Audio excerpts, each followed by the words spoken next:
Hello student, ये जो हमने एक टॉपिक शुरू किया है सिंधु घाटी सभ्यता और उसके प्रमुख स्थल, तो आज हम प्रमुख स्थलों में लेकर चलेंगे लोथल को।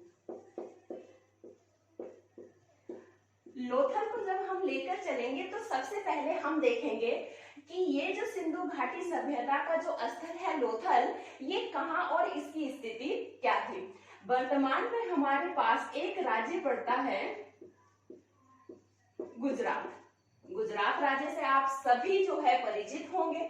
गुजरात में हमने शुरू में ही गुजरात को दो भागों में बांटा था। एक बांटा था हमने कच्छ क्षेत्र और दूसरा था हमारे पास काठियावाड़ का क्षेत्र। लोथल जो हमारे पास पड़ता है वो गुजरात के काठियावाड़ क्षेत्र के अंतर्गत आता है और लोथल का उत्खनन कार्य 1958 में रविंद्र सिंह बिष्ट RS बिष्ट के द्वारा किया गया था। RS बिष्ट के द्वारा जब लोथल का उत्खनन कार्य किया गया तो पाया गया कि ये जो लोथल जो शहर है ये एक नदी के किनारे पर स्थित है और जिस नदी को उस समय भोगवा नदी के नाम से जाना जाता था।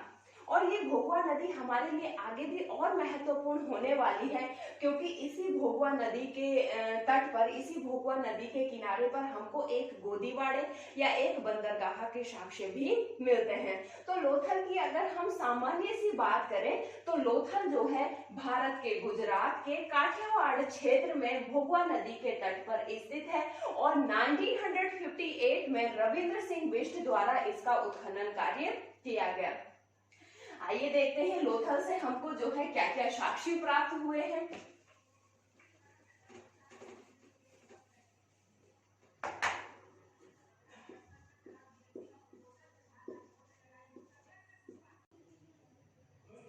गोदीवाड़ा की यदि बात करें हम तो हमारे पास जो ये नगर है लोथल, लोथल की सबसे महत्वपूर्ण संरचना माना गया है इस बंदरगाह को।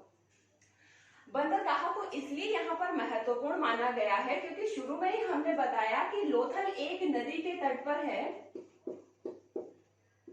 भोगवा नदी, और ये जो आपका बंदरगाह है ये भी भोगवा नदी से जुड़ा हुआ है और भोगवा नदी के माध्यम से जो व्यापार होता था दूसरी सभ्यताएं, जो सिंधु घाटी सभ्यता के लोगों से, जैसे मिस्र की सभ्यता हो गई, मेसोपोटामिया की हो गई, ओमान हो गया, फारस हो गया, जब वहां के लोग भारत में व्यापार करने आते होंगे तो वो जो है पानी के जहाज के माध्यम से भारत में आते होंगे और उस समय के पानी के जहाज जो है इसी बंदरगाह पर, ये जो आपका भोगवा नदी पर बंदरगाह बना था, इसी बंदरगाह पर आकर रुकते होंगे।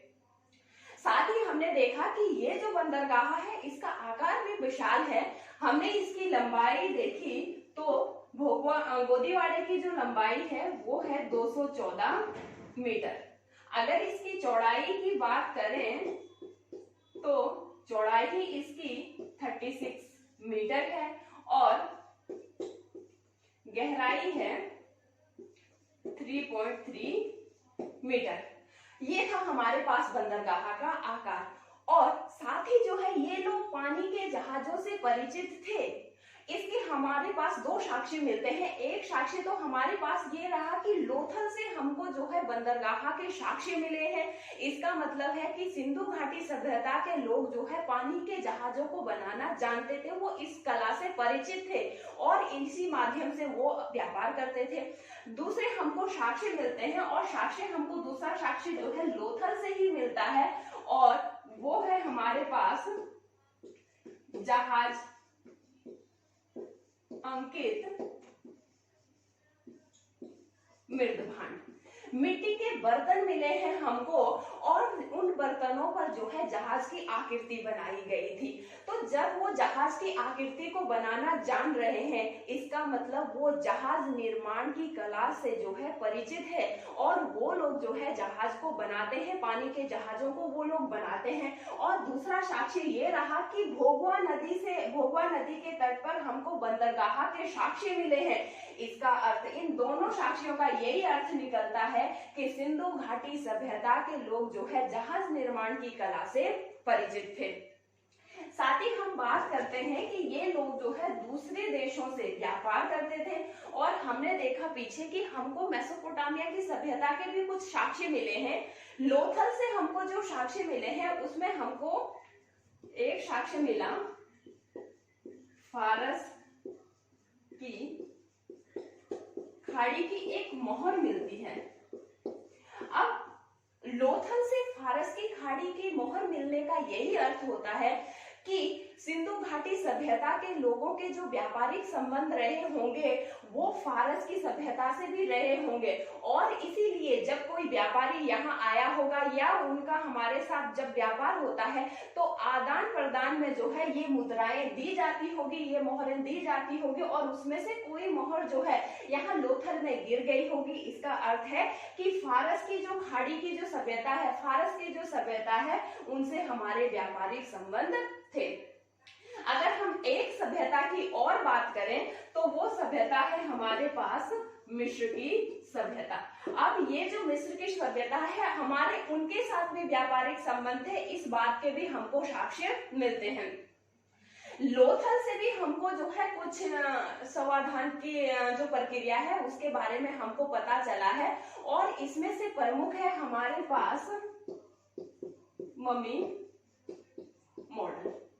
ये एक अलग तरह की पद्धति है। जैसे हमने पीछे देखा कि ताबूत में शव रखकर दफनाया जा रहा था, हम देखेंगे कि कहीं कहीं जो है शवों का अंतिम संस्कार किया जा रहा है, उनको जलाया जा रहा है।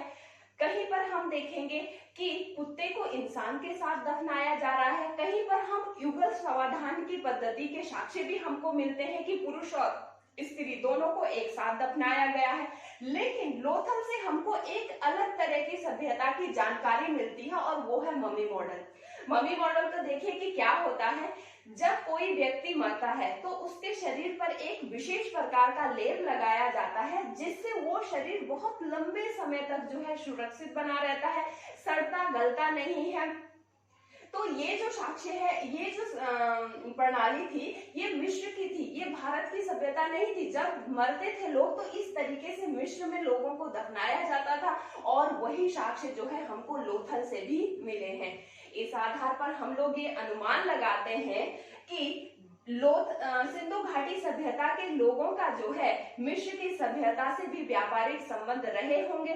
और जब वो व्यापार करने के लिए भारत में आए होंगे तो लोथल में जो है उनमें से किसी एक की मृत्यु हुई होगी और मिस्र की सभ्यता के अनुसार जो है मम्मी मॉडल के हिसाब से उसको यहाँ पर दफनाया गया होगा। साथ ही हम देखते हैं कि हमको यहाँ से चावल के भी साक्ष्य मिलते हैं। लेकिन कहा जाता है कि सिंधु घाटी सभ्यता के लोग जो है चावल की खेती से परिचित नहीं थे शुरू में। हाँ, परावर्तित काल में जब सिंधु घाटी सभ्यता जो अपनी चरम उत्कर्ष पर थी वो तब तो नहीं, लेकिन जैसे जैसे इसका पतन हो रहा था उस समय ये लोग चावल से परिचित हो गए थे। लेकिन फिर भी ये लोग जो है चावल से परिचित थे, लेकिन ये परावर्तित चरण में माना जाता है। तो ये कुछ साक्ष्य मिले हैं हमको लोथल से और जिस आधार पर हम ये अनुमान लगाते हैं कि सिंधु घाटी सभ्यता के लोगों की मिस्र की सभ्यता से भी व्यापारिक संबंध रहे होंगे, फारस की सभ्यता से भी व्यापारिक संबंध रहे होंगे, मेसोपोटामिया की सभ्यता से भी व्यापारिक संबंध रहे होंगे और इनकी जो समकालीन सभ्यताएं हैं वहां पर भी इस तरीके के साक्ष्य देखने को मिले हैं कि सिंधु घाटी सभ्यता के उन लोगों से व्यापारिक संबंध रहे होंगे। कालीबंगा की यदि हम बात करें तो कालीबंगा जो है राजस्थान में, भारत के राजस्थान राज्य के अंतर्गत गंगानगर जिले में घग्गर नदी के तट पर स्थित था। राजस्थान जो है कालीबंगा जो है गंगा नदी जिले में घग्गर नदी के तट पर स्थित था और यहाँ का जो उत्खनन कार्य किया गया 1953 में, तो दो लोगों द्वारा यहाँ का उत्खनन कार्य किया गया, बीबी लाल और बीके थापर। यहाँ के जो उत्खनन करता है वो बीबी लाल और बीके थापर थे और कालीबंगा का जब उत्खनन कार्य किया गया तो देखा गया कि ये एक दीनहीन शहर है। ये सिंधु घाटी सभ्यता के बाकी नगरों की तरह जो है विकसित नगर नहीं था। और यहाँ पर इसलिए ऐसा कहा जाता है कि जब नगर को देखा गया तो हमने देखा, चाहे हड़प्पा हो चाहे मोहनजोदड़ो हो, ये हमारे पास घर बने हैं यहाँ पर सड़कों के किनारे, और हर घर में जो है एक कुआं बना हुआ है पानी का। घर का गंदा पानी बाहर निकालने के लिए घर से जो है छोटी छोटी नालियां बनी हुई है, और सड़क पर मुख्य नाली बनी हुई है जहां से उन छोटी छोटी नालियों को मिलाया गया है, जोड़ा गया है। ये जो बाहर मुख्य नाली है, इस नाली को ऊपर से ढका गया है। गंदगी नहीं है इन शहरों में। लेकिन जब हम कालीबंगा को देखते हैं तो हमने देखा कि यहाँ से जो है जल निकासी की कोई व्यवस्था नहीं है। कालीबंगा में जल निकासी की कोई व्यवस्था नहीं थी। नगर के अंदर पानी कहीं भी निकल रहा है और नगर के अंदर जो है गंदगी इकट्ठी हो रही है। तो दीनहीन शहर कहने के पीछे एक उद्देश्य ये है कि यहाँ से हमको जल निकासी की व्यवस्था नहीं मिलती है, और दूसरे यहाँ पर जो हमको घर मिलेंगे, जो घर बने हुए हैं, तो हमने देखा कि सिंधु घाटी सभ्यता में जो दूसरे नगरों में जो घर बने हुए हैं वो पक्की ईंटों के बने हुए हैं। लेकिन कालीबंगा से जो घर बने हुए हैं वो घर बने हुए हैं आपकी कच्ची ईंटों के। अब कच्ची ईंटों के जो घर बने हुए हैं, इस आधार पर इतिहासकार ये अनुमान लगाते हैं कि ये दीनहीन शहर रहा होगा, और शायद संभवतः यहाँ पर जो मजदूर वर्ग है, जो गरीब तबका है, वो ज्यादा रहते होंगे। साथ ही कालीबंगा से हमको एक कारखाना मिला है, और इस कारखाने में को हमने देखा कि यहाँ से जो है चूड़ियां बनाई जाती थी। कालीबंगा से हमको जो है एक चूड़ी बनाने वाला कारखाना मिला, और साथ ही हमको कालीबंगा से जो अधिकतर चूड़ियां मिली है वो काले रंग की मिली है। इसीलिए कालीबंगा को एक और नाम भी दिया गया है, काले रंग की चूड़ियों का शहर। जैसे हम मोहनजोदड़ो को कह रहे थे मृतकों का टीला, उसी आधार पर जो है कालीबंगा को नाम दिया गया काले रंग की चूड़ियों का शहर। और हमको वहां से जो है चूड़ी बनाने का कारखाना भी मिला है, और अधिकतर जो चूड़ियां मिली है वो काले रंग की ही मिली है। साथ ही कालीबंगा से हमको एक और महत्वपूर्ण साक्ष्य मिला है, और वो है यहाँ से हल चलाने का साक्ष्य। इसका अर्थ है कि सिंधु घाटी सभ्यता के लोग जो है खेती करने के लिए हल का प्रयोग करते होंगे। वो हल के माध्यम से खेती करते थे, और कालीबंगा और बनावली दो ऐसे नगर है, दो ऐसे शहर है जहां से हमको हल चलाने के साक्ष्य मिले हैं। साथ ही यहाँ से हमको एक साथ दो फसलें बोए जाने के भी साक्ष्य मिले हैं। इसका मतलब ये हुआ कि वो एक साथ दो फसलें बोए जाने की विधि से परिचित थे। जैसे आज भी हम लोग करते ही हैं कि अगर हम गेहूं बो रहे हैं तो गेहूं के नीचे हमने अरबी भी बो दी, गेहूं की फसल जो है जल्दी आ जाती है। गेहूं की फसल काटने के बाद जो है वहां से उसकी जो घास होती है उसको उखाड़ दो, तो उसके नीचे जो अरबी की फसल होती है वो अपने टाइम से हो जाती है। गेहूं के साथ मसूर बोते हैं हम, जो मक्का होता है उसके साथ हम लोबिया बोते हैं। तो उसी तरीके से सिंधु घाटी सभ्यता के लोग भी एक साथ दो फसलें बोए जाने, और जिसमें राजस्थान से हमको ये साक्ष्य मिले हैं, कालीबंगा से हमको ये साक्ष्य मिले हैं कि एक साथ दो फसलें बोए जाने और हल चलाने के हमको यहाँ से साक्ष्य मिले हैं। और साथ ही वो चूड़ियां बनाना जानते थे, उसका हमको कारखाना भी मिला है, और अधिकतर चूड़ियां वो काले रंग की ही बनाते थे। अगला जो नगर है वो है धौलावीरा।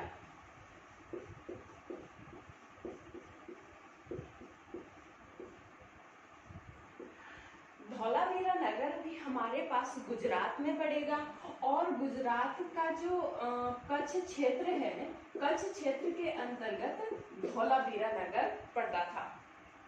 धौलावीरा नगर की एक खास बात यह है कि यहाँ से त्रिस्तरीय नगर निर्माण की जानकारी मिलती है। मतलब यहाँ से ऐसे नगर मिले हैं जिनको 3 स्तरों पर बनाए गए थे, और ये तीनों के तीनों स्तरों पर जब नगर बनाए गए थे तो देखने को मिलता है कि ये तीनों नगर जो है सुनियोजित योजना के तहत बनाए गए हैं, अच्छी तरीके से प्लानिंग करके बनाए गए हैं। और ये जो धौलावीरा जो नगर है ये उस समय का सबसे सुंदर और सबसे व्यवस्थित नगर जो है माना गया है। इस नगर को इस तरीके से बसाया गया है जैसे आजकल चंडीगढ़ बसाया गया है पूरी योजना के तहत, उसी तरीके से धौलावीरा नगर को जो है पूरी योजना के तहत पूरे व्यवस्थित तरीके से बसाया गया था। धौलावीरा की अगर हम बात करें तो धौलावीरा का उत्खनन कार्य 1990 से लेकर 91 के बीच हुआ और रविंद्र सिंह बिष्ट जी द्वारा इसका उत्खनन कार्य किया गया। साथ ही जो है अगर हम धौलावीरा की बात करें तो ये व्यवस्थित नगर तो था ही था, लेकिन यहाँ से हमको कुछ साक्ष्य मिलते हैं। एक यहाँ से मिलेंगे खेल के मैदान के साक्ष्य। पहले ही हम आपको बता रहे हैं कि ये जो नगर है ये एक सुनियोजित योजना के तहत बसाया गया था, और इसीलिए जो है यहाँ पर खेल के मैदान बनाए गए थे जहाँ पर जो है बच्चे, जवान या बूढ़े लोग जो है खेलते होंगे। और साथ ही यहाँ पर रास्ते बताने के लिए जो है मिट्टी के साइन बोर्ड भी बने हुए थे। सिंधु घाटी सभ्यता का सबसे सुंदर और व्यवस्थित नगर है धौलावीरा, और साक्ष्यों के तौर पर हमको वहां से खेल के मैदान और मिट्टी के साइन बोर्ड जो है वहां से प्राप्त हुए हैं। और रविंद्र सिंह बिष्ट जी द्वारा जो है 1990 से लेकर 91 के बीच इस नगर का उत्खनन कार्य करवाया गया। अगला जो नगर है वो है सुरकोतड़ा। ये जो आपका सुरकोतड़ा है ये भी गुजरात के कच्छ के रण के क्षेत्र में स्थित है, कच्छ क्षेत्र में स्थित है। और यहाँ की जो विशेषता है वो है घोड़े की अस्थियों के साक्ष्य मिलना। और क्वेश्चन भी आता है कि क्या सिंधु घाटी सभ्यता के लोग घोड़े से परिचित थे, और आंसर होता है नहीं, सिंधु घाटी सभ्यता के लोग जो है घोड़े से परिचित नहीं थे, लेकिन सुरकोतड़ा से हमको घोड़े के अस्थियों के साक्ष्य मिलते हैं। ये जो हमको घोड़े की अस्थियों के साक्ष्य मिले हैं इससे हमको ये तो पता चलता है कि यहाँ तो घोड़े पाए जाते थे, लेकिन जिस तरीके से हमने बताया कि सिंधु घाटी सभ्यता के लोग चावल से परिचित थे, लोथल से हमको चावल के दाने के साक्ष्य मिले हैं, चावल की खेती वो लोग करते थे, लेकिन चावल की खेती वो लोग परावर्तित चरण में करना शुरू किया उन लोगों ने। उसी तरीके से वो घोड़े से परिचित नहीं थे, घोड़े से परिचित वो बाद में हुए। और ये भी जो हम काल रखेंगे ये परावर्तित चरण में रखेंगे, जब सिंधु घाटी सभ्यता का लगभग पतन हो गया था तब वो लोग जो है घोड़े से परिचित हुए।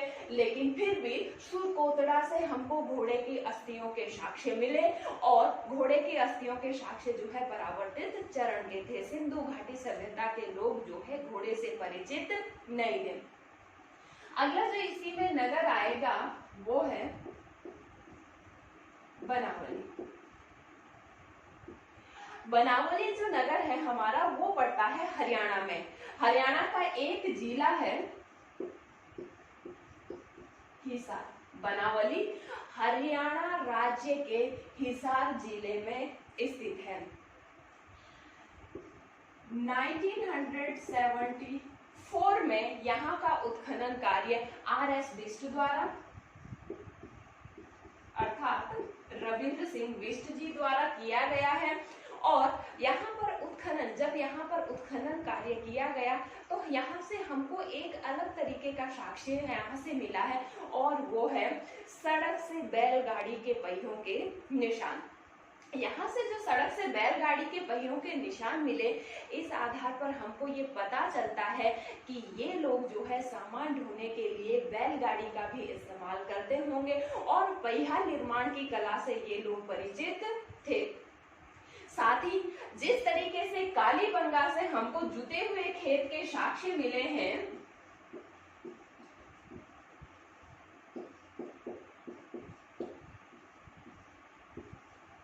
इसी तरीके से बनावली से भी हमको जुते हुए खेत के साक्ष्य मिले हैं। यहाँ पर भी जो है हमको हल चलाने की जो प्रणाली है उसके बारे में पता चला है। ये लोग जो है हल से ही खेती करते थे।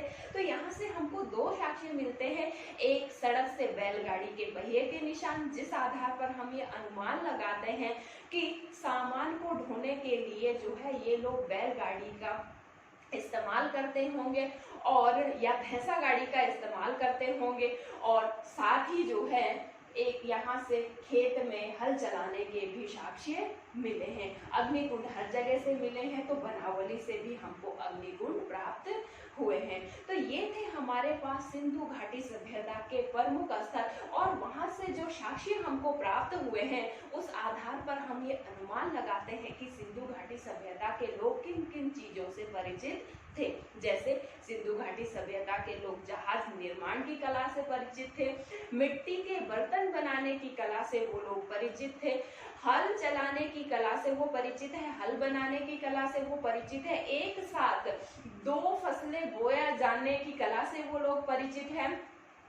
साथ ही हम देख रहे हैं कि बैलगाड़ी निर्माण, बैलगाड़ी के पहिए बनाने की कला से वो परिचित हैं। खेल के मैदान हमको मिल रहे हैं, रास्ता बताने के लिए मिट्टी के साइन बोर्ड वो बना रहे हैं। तो इस आधार पर ये अनुमान लगाया जाता है कि सिंधु घाटी सभ्यता जो है एक नगरीय सभ्यता थी और एक विकसित सभ्यता थी।